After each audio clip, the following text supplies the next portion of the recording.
अस्सलाम वालेकुम। आप देख रहे हैं सरदार लीगल सोल्यूशन और मैं हूं एडवोकेट आतिफ सरदार। उम्मीद करता हूं आप सब लोग खैरियत से होंगे। आज हम जिस बात को डिस्कस करेंगे वो ये है कि जब कोई आम शहरी अपने किसी भी मामूलात ज़िंदगी को चलाने के लिए जब उसे किसी परेशानी का सामना करना पड़ता है, किसी ऐसे मामले से उसका पाला पड़ता है जो कि थाने से रेलिवेंट हो, जब वो थाने में अपनी FIR कटवाने के लिए जाता है तो उसको किन मुश्किलात का सामना करना पड़ता है। तो बात करते हैं कि जब कोई आम शहरी अपने किसी भी ऐसे मामलात में जो कि थाने से रेलिवेंट होता है, जिसमें उसको ये ज़रूरत पेश आती है कि वो अपनी कंप्लेन थाने में लेके जाए, तो उसमें उसकी FIR जो कि तखीर का शिकार होती है, बल्कि ये एक बगैर किसी सिफारिश और पैसे के FIR दर्ज ही नहीं होती। तो उस सब का जो हल है वो आज मैं आपको बताने जा रहा हूँ।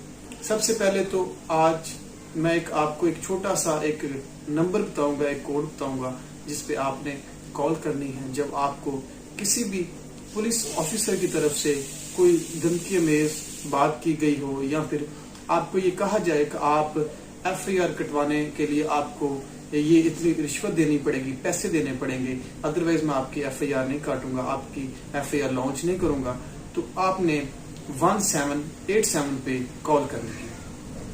1787 पे कॉल करने का मकसद ये है कि इस नंबर पे कॉल करके आपने उस ऑफिसर की बाय नेम और उस थाने के साथ उसकी कंप्लेन करनी है कि ये ऑफिसर है और ये मुझसे इस तरह डिमांड कर रहा है, और मेरी जो कि एक लीगल FIR है या मेरी बाइक चोरी की, मोबाइल चोरी की कोई भी FIR, वो उसको लॉन्च करने से इनकार कर रहा है। तो ये IG कंप्लेन सेल है, इसमें आपको फौरी आपकी शिकायत का अजाला किया जाता है। और सबसे मेन बात जो है कि फिर उस आपके इलाके के जो SP होते हैं, आपकी जो डिवीजन की SP हैं, उनको ये मार्क कर दी जाती है, फिर आपको वक्तन फरवक्तन आपसे फीडबैक लिया जाता है। ये एक बड़ा अहम चीज है, और ये नंबर जो है एक IG सेल बड़ा अहम रोल प्ले कर रहा है आजकल इन मामलात में, जो कि हमारे आम शहरियों को ये पता नहीं होता, और वो बेचारे जाते हैं और सबसे पहले जाके अपनी फ्रंट डेस्क पे कहते हैं जी एप्लीकेशन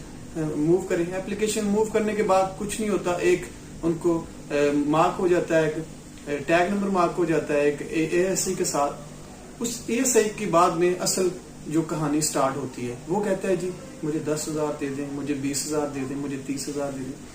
और एक शहरी बेचारा जिसका 20,000 का मोबाइल गुम हुआ है, वो अपनी FIR लॉन्च करवाने के लिए किस तरह 20,000 रुपया दे सकता है। तो इन सब मामलात से बचने के लिए आप इस नंबर पर राब्ता करें, और किसी भी किस्म के आपको जो कि पुलिस अफसरान तंग करते हैं आपके मोहल्ले में हो, ख्वाह वो किसी थाने में हो या किसी राह में जाते हुए आपको परेशान करें, तो आप इस नंबर पर राब्ता कर सकते हैं। और दूसरी बात ये कि आप अपने किसी भी मामले में थ्रू प्रोसीजर चलें। एक सबसे जो बड़ा अलमिया है हमारे कम्युनिटी का, जो सबसे बड़ा अलमिया ये है कि हम लोग जब भी थाने जाते हैं तो अपनी FIR कटवाने के लिए या FIR जो आपके खिलाफ दर्ज हुई है उसको खत्म करवाने के लिए, बजाय कि हम एक अच्छे शहरी होने का सबूत दें और थ्रू प्रोसीजर अदालत से रुजू करके अपने मामलात को खत्म करें, अपने जो ऊपर आपके CRO आपकी जो बन जाती है उसको खत्म करवाएं। हम लोग करते ही हैं कि लो जी एक ASI के पास गए, ये जी आप रखें कोई नहीं सर रखें, ये पैसे 10,000 रखें, 5,000 रखें, और ये जो बच्चा हमारा रिलीज कर दें, ये हमारा बंदा रिलीज कर। वो क्या करता है, वो जी आपका बंदा रिलीज कर देता है, फिर बाद में आपके नाम की CRO शो होती रहती है। आप उसमें जिंदगी के किसी भी मामलात में आपका बच्चा या आप खुद किसी नौकरी में जाते हैं तो आपको कैरेक्टर सर्टिफिकेट जो मांगा जाता है उसके लिए आपको परेशानी का सामना करना पड़ता है। तो आपको चाहिए कि कोई भी आपके खिलाफ FIR हो या आपने FIR देनी हो, आप थ्रू प्रोसीजर चलें। एक बात आपको पता चलूं, जो कि हम लोगों का एक जहन है कि थाने में जाओ और पैसे दे दो आपका काम हो जाएगा।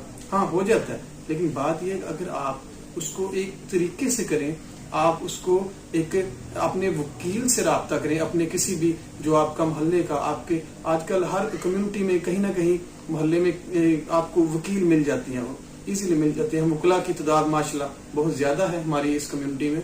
आप किसी वकील से राब्ता करें और उनसे ये बताएं अपने मामला, जो आपका असल आपकी स्टोरी है उसको सारी बयान करें। फिर आपको आपके वकील साहब آپ کو اچھے طریقے سے اس چیز کو باور کروائیں گے کہ کس طرح نے آپ نے جو معاملات کو آگے لے کے چلنا ہے. وہ آپ کے دل میں سکون ہوگا اور آپ اس چیز سے خوش بھی ہوں گے کہ میں نے اپنے معاملات کو بہت اچھے طریقے سے ختم کر دیا ہے اور آپ کو کسی کا ڈر بھی نہیں ہوگا. اس کے ساتھ ہی میں آپ سے اجازت چاہتا ہوں. دعاؤں میں یاد رکھیے گا. اللہ حافظ.